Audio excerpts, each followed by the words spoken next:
Fala pessoal, tudo bem? Prazer em vê-los aqui mais uma semana. Legal, bacana. Vamos lá, vamos começar a falar hoje um pouquinho sobre enxaqueca, tá?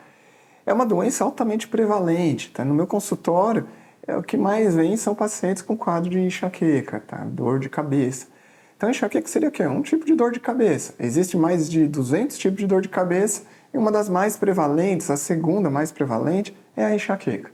No consultório, é a mais prevalente, ok?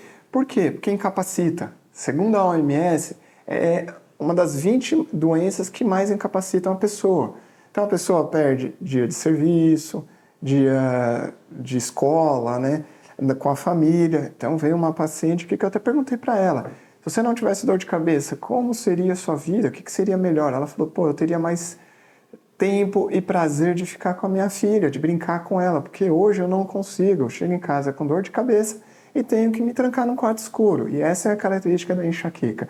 Então, isso atrapalha muito, tá? E hoje o principal nós vamos falar aqui, eu vou falar um pouquinho sobre a enxaqueca crônica, que é bem difícil o tratamento, tá? A enxaqueca crônica é um contínuo. A pessoa começa com um quadro que a gente chama de episódico, tá? Esporádico, depois episódico, até virar um quadro crônico, tá? O que seria o episódico e o crônico? Então, são duas definições, tá? O episódico seria pelo menos que 8 crises por mês. O que é uma crise? É o paciente ter a dor de cabeça, tá bom? Ele ter aquela dor de cabeça, a gente considera uma crise. Ou menos que 15 dias de dor de cabeça por mês. O que eu quero dizer? Então, o paciente tem uma crise, mas essa crise dura 2, 3 dias, ok? Então, ele pode ter 4 crises por mês, então ele entraria no episódico, mas cada crise dura 5 dias. Então, começa na segunda, vai terminar lá no sábado, tá? Então, ele já vai se encaixar num quadro que a gente chama de crônica, que é o contrário. Então, a enxaqueca crônica é maior que 8 crises por mês ou maior que 15 dias de dor de cabeça por mês por mais de 3 meses, ok? Tá? Por mais de 3 meses. Então tem que ter os últimos 3 meses nessa quantidade. Qual que é o problema da enxaqueca crônica? Nós temos poucos remédios com alto grau de evidência que mostram eficácia para o tratamento. Tá? Então por isso que o mais importante é a gente tratar a enxaqueca episódica, não deixar ela virar um quadro crônico. E isso não é só neurologista que vai ver, principalmente a episódica. A crônica eu concordo que é mais complicado, precisa de uma visão do neurologista. Mas a episódica, um clínico geral, um médico que está na UBS, que está na USF, tem que saber tratar. Ok? Saber reconhecer e saber tratar para esse daqui não virar o caos que é a enxaqueca crônica. Imagina uma pessoa ter mais que 3 meses, dor de cabeça quase todo dia, chegar em casa e não conseguir brincar, não conseguir falar com o marido, não conseguir fazer suas atividades, ou mesmo no serviço não conseguir raciocinar, produzir. Tá? E tem trabalhos mostrando que o paciente numa crise de enxaqueca diminui a capacidade funcional em 50%, ela fica mais lenta, mais dificuldade para se concentrar devido à dor. E o problema? Eu tenho a dor, não consigo produzir, fico um monte de trabalho para poder entregar. E aquilo gera ansiedade, angústia, gera mais dor de cabeça. Então eu fico num ciclo vicioso aí. Tá? Então vamos lá. Então enxaqueca crônica já defini. O problema que eu disse, temos poucos tratamentos com nível alto de evidência, tá? E o principal, disparado, é a mudança de comportamento. Tanto para episódica quanto para crônica, tá? Mas a crônica eu preciso muito do paciente. Eu preciso mudança de rotina. Quais são os principais deflagradores para enxaqueca? Entre eles, alimentação. O jejum prolongado é um veneno. Tem que tentar comer frequentemente, tá? 85% dos pacientes com enxaqueca têm dor relacionada ao jejum prolongado. Alteração do sono, não dormir adequadamente, uma insônia, dormir pouco. Muitas pessoas agora precisam pagar contas, correr atrás. Tá muito caro nossa vida, né? A inflação, os últimos anos, aumentou muito. Desvalorizou muito o nosso dinheiro. Então as pessoas têm que trabalhar mais para poder ter a subsistência e pagar suas contas. Então tem dupla jornada, trabalha de manhã, trabalha à noite, não consegue dormir, ou tem que dormir no outro dia de manhã, e isso é ruim, altera todo o que nós chamamos de ciclo sono-vigília. Tá? E isso gera estresse, gera mais dor de cabeça. Tá? E o próximo, que é um dos mais impactantes, é a ansiedade. Eu já gravei vídeo aqui mostrando que o Brasil é o país com o maior número de pessoas ansiosas no mundo, tá?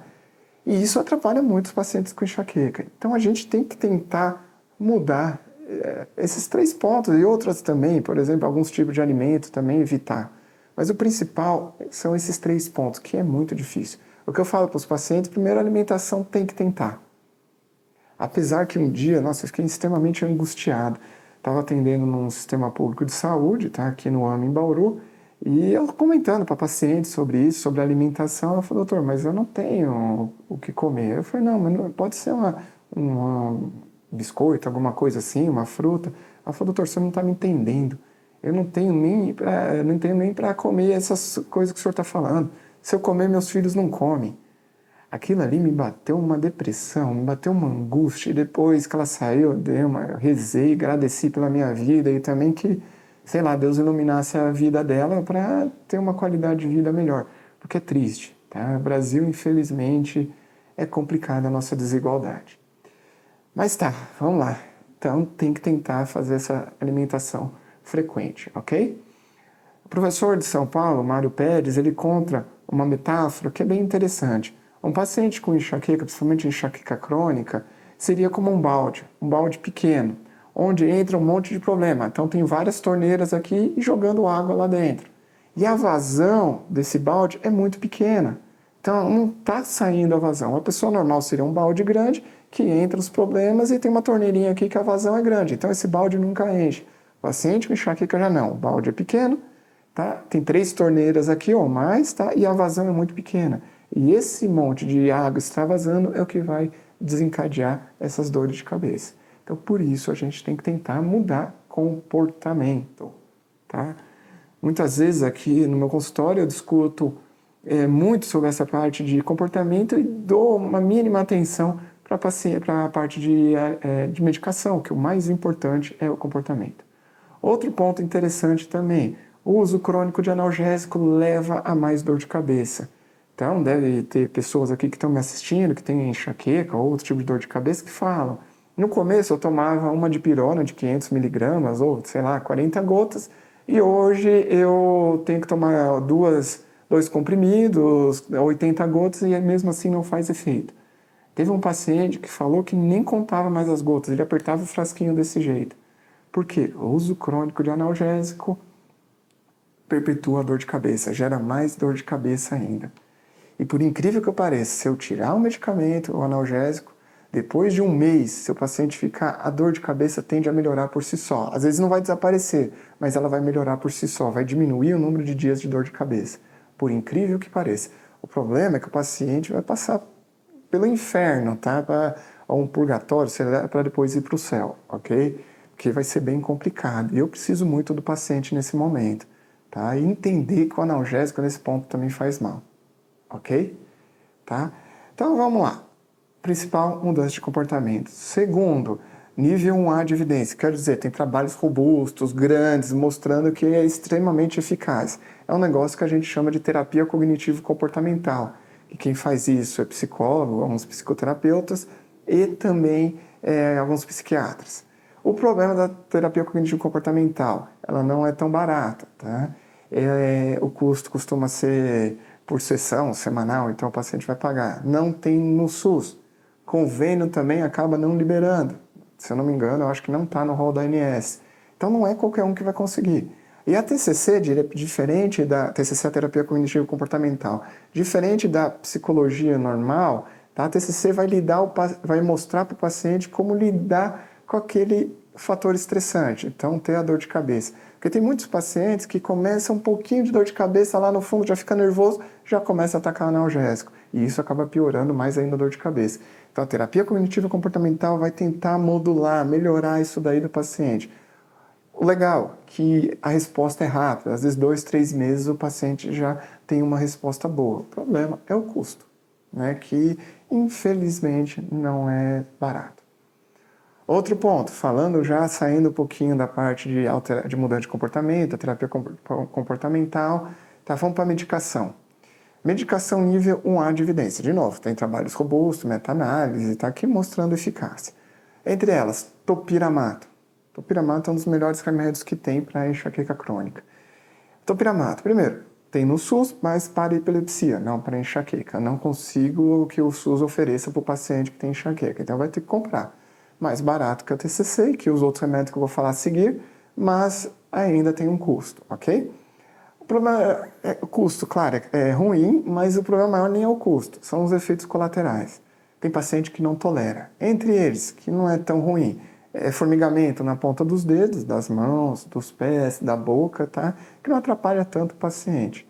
Outro, aumenta o risco de cálculo renal. Então, quem tem cálculo de repetição não pode tomar o topiramato. Terceiro, para alguns pacientes é até bom, perda de peso, para outros nem tanto. E o quarto, que é um dos mais chatos, ele lentifica o raciocínio, deixa o raciocínio mais lento. Tá? Então o paciente vai falar, nossa, eu estou com dificuldade de pensar. Hoje mesmo eu atendi uma paciente que falou, tomando uma dose alta de topiramato, quanto maior a dose, pior é esse sintoma.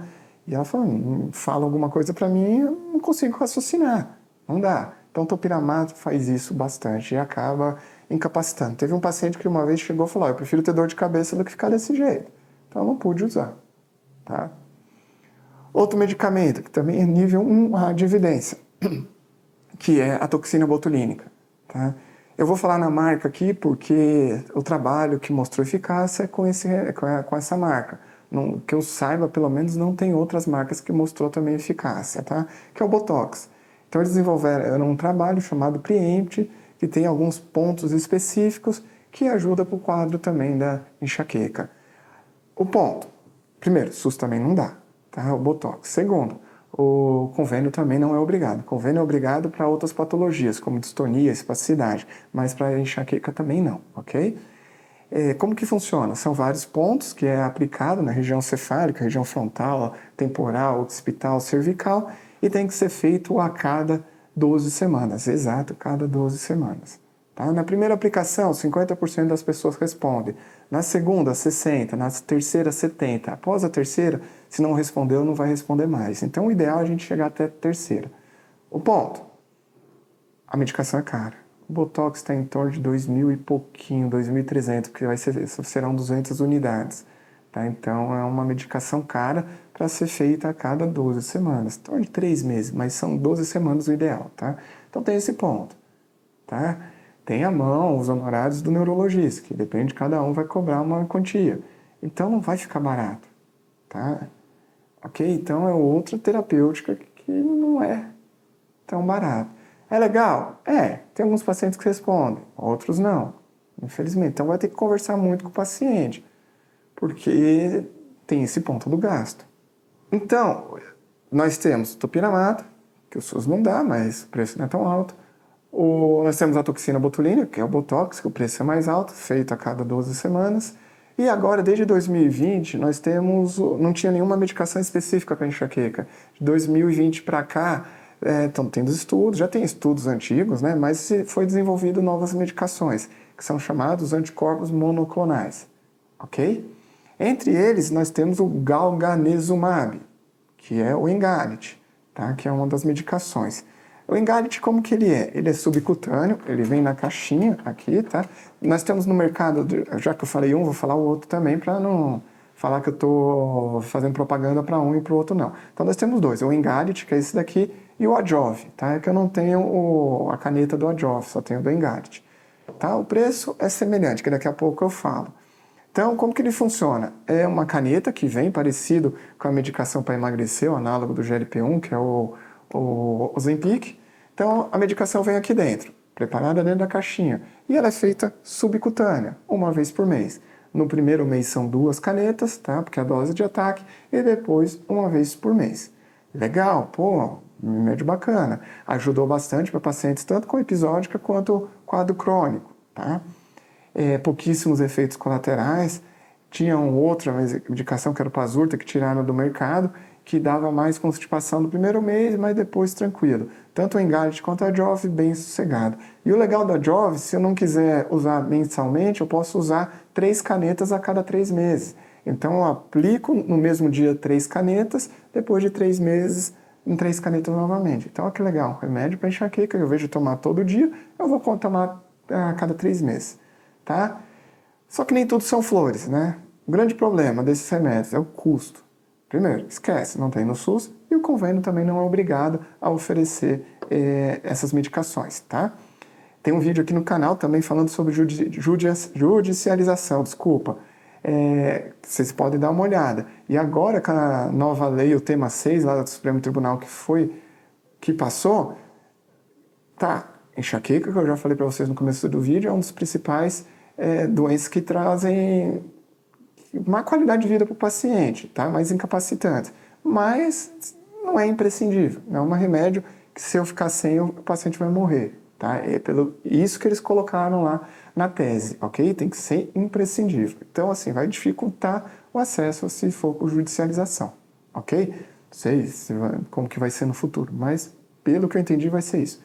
Então, difícil, convênio não obrigado, SUS também não tem.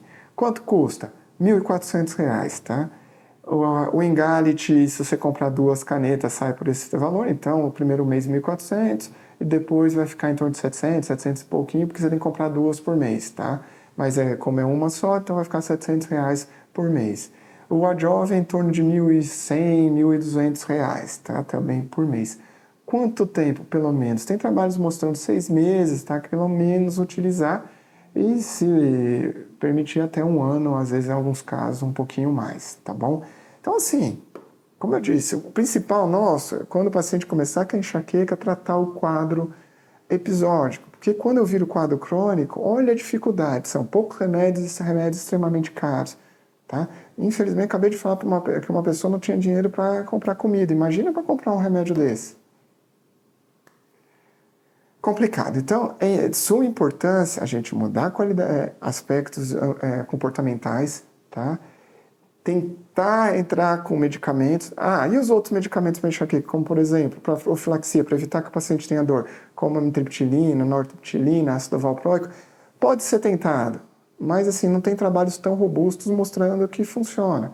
Claro, eu tenho pacientes que eu entro com uma amitriptilina com quadro crônico e melhoram bastante.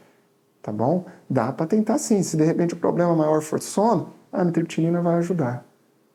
Tá? Então, de novo, o ideal é a gente pegar o paciente com quadro episódico para não deixar virar crônico. Alguns outros pontos de mudança de comportamento. Tem trabalhos também mostrando que aqueles pacientes com enxaqueca crônica que fazem yoga, meditação, tem melhor desfecho, tem menos dor de cabeça do que aqueles que não fazem. Então, meditação e yoga também é interessante. Meditação tem um monte de vídeo no YouTube que dá pra gente tentar aprender. Mas eu não consigo ficar parado. Sim, muitas pessoas que correm sabem que no começo você não vai correr uma maratona, você vai sair correndo 100 metros, 50 e vai cansar. Com o treino a gente vai aumentando até chegar numa maratona. É a mesma coisa na meditação. Comece devagar, 1, 2, 3 minutos e depois vai aumentando, que vai dar certo. Isso ajuda muito, tá? Um esporte, uma atividade física, tá? Eu gosto de correr e durante a corrida, para mim, aquilo é uma meditação. Eu esqueço os problemas do dia a dia. E isso é bom, tá? Então faça uma atividade física. É melhor fazer o exercício, gastar com atividade física, do que gastar com remédio, independente da marca, tá? Tá mostrando aqui, mas independente da marca, independente do remédio. É melhor gastar com saúde do que com doença, ok? E isso é de suma importância. Então, de novo, o mais importante é a gente pegar o paciente naquele quadro episódico. Então, se você tem dor de cabeça, está tendo semanalmente uma crise por semana, procure seu neurologista o mais rápido possível, porque senão vai virar esse caos e fica muito mais difícil de tirar o paciente da crise. Ok? Espero vocês semana que vem. Se tiver alguma dúvida, escrevam aqui, terei o prazer de responder para vocês. Abraço!